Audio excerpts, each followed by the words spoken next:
আধিকারিকবৃন্দ আছেন এবং আপনারা যারা মাছ চাষের সঙ্গে যুক্ত তারাও আছেন, সবাইকে আমরা আন্তরিক শুভেচ্ছা জানাচ্ছি।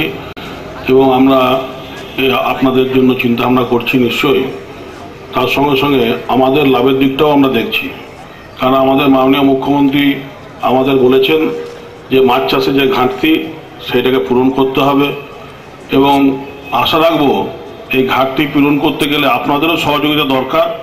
সেজন্য প্রথমেই আপনাদের দিকগুলো ভাবছি, যাতে আপনাদের অসুবিধা না থাকে।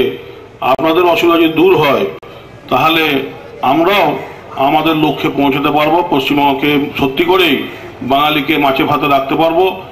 এবং মাননীয় মুখ্যমন্ত্রীর নির্দেশে আমাদের সভামন্ত্রী আছেন পূর্ণেন্দুদা, তার সঙ্গে কথা বলে আমরা চেষ্টা করেছিলাম যে এইভাবে যদি এই অসংগঠিত যে শ্রমিকদের যে আছে ভবিষ্যনিধি প্রকল্প তাতে আপনাদের ঢোকানো যায়, উনি এক কথায় রাজি হয়েছেন এবং তার ফসল আমরা আজ পেতে যাচ্ছি। আমাদের আনুমানিক যেটা আইডেন্টিফাই হয়েছে 25 লক্ষ মৎস্যজীবী, তার মধ্যে আমরা কিছু কিছু দিচ্ছি। আস্তে আস্তে ধাপে ধাপে আমরা সমস্ত মানুষকেই এই প্রকল্পের মধ্যে আনতে চাই এবং আমাদের যে জেলায় জেলায় যারা মৎস্যজীবীরা আছেন তাদেরও আমরা এই প্রকল্পের মধ্যে ঢোকাতে চাইছি। যদি আপনারাও যদি বাদ পড়ে যান আপনারা এসে খবর দেবেন, নিশ্চয়ই আমরা আপনাদেরও ঢুকিয়ে নেবো যারা বাদ পড়ে যাচ্ছে। এবং আমরাও আরও চিন্তা ভাবনা করছি যে আমাদের যে ইলিশ মাছের সংরক্ষণ নিয়ে আমরা চিন্তা ভাবনা করছি।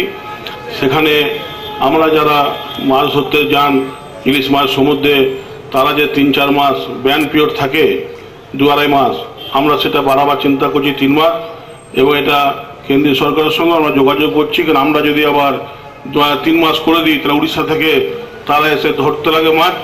এইসব চিন্তাভাবনা করেও আমরা যোগাযোগ করছি অন্যান্য রাজ্যের সঙ্গেও, যে ব্যান পিরিয়ডটা যাতে সমস্ত রাজ্যেই একরকম হয়।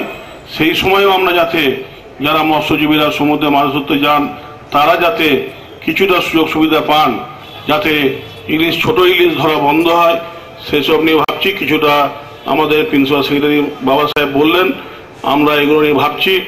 যে ভাবার কারণ হচ্ছে যে সত্যি করেই ইলিশ মাছটা আস্তে আস্তে বাংলা থেকে উধাও হয়ে যাচ্ছে, সেটা যাতে আবার নতুন করে আমদানিটা বাড়ানো যায় সেই চিন্তা ভাবনা চলছে। এবং আমাদের একটা সেন্টার ডায়মন্ড হারবার আমরা করেছি, ইলিশ সংরক্ষণ কেন্দ্র, সেখানে রিসার্চও চলবে।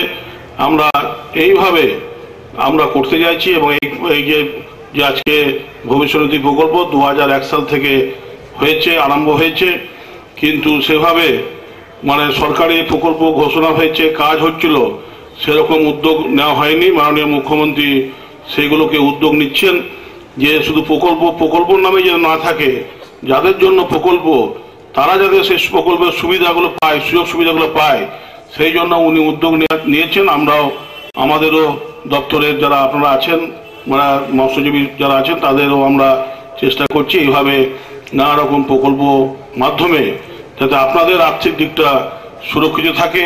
বা যারা সমুদ্রে মাছ ধরতে যান তারা অনেক সময় ঝড় জলে তারা নিখোঁজ হয়ে যান, বা বাঘের পেটেও অনেকে যান, তারাও যাতে সেই ভবিষ্যৎগুলো সুরক্ষিত থাকে সেই নিয়ে আমাদের চিন্তা ভাবনা চলছে। আমরা কিছু কিছু স্কিম আছে, সেগুলো আরও কিছু কিছু নতুনভাবে ভেবে সেগুলোকে আমরা একসঙ্গে করে এগোতে চাইছি। আপনাদের সহযোগিতা দরকার। এবং আমরা মনে করি যে আজকে 2 দপ্তরের আধিকারিকবৃন্দরা যেভাবে পারস্পরিক সম্পর্ক নিয়ে আজকে এই ফসল আমরা পেলাম, এইভাবে আমরা অন্যান্য দপ্তরের সঙ্গেও যোগাযোগ বাড়াতে চাইছি। বাড়িয়ে আমাদের যে কাজটা, নিজের যে কাজ, যে জলাশয়, প্রত্যেকটি জলাশয়ে যাতে মাছ চাষ করা যায় সেই নিজস্ব কাজ। এবং বড় মাছের চাষ, বিশেষ করে তারা পশ্চিমবাংলায় বড় মাছের চাষ প্রায় উঠেই গেছে। নানা রকম মানুষের আগে অতীতে সেইভাবে সংরক্ষণ না করার ফলে আমরা বর্তমানে অতীত থেকে শিক্ষা নিয়ে আমরা সেভাবে গ্রামে যে জলাশয়গুলো আছে তাদের সঙ্গে কথাবার্তা বলে সেই যারা আধিকারিকবৃন্দ আছেন, পঞ্চায়েত থেকে শুরু করে পৌরসভা, পঞ্চায়েত সমিতির, জেলা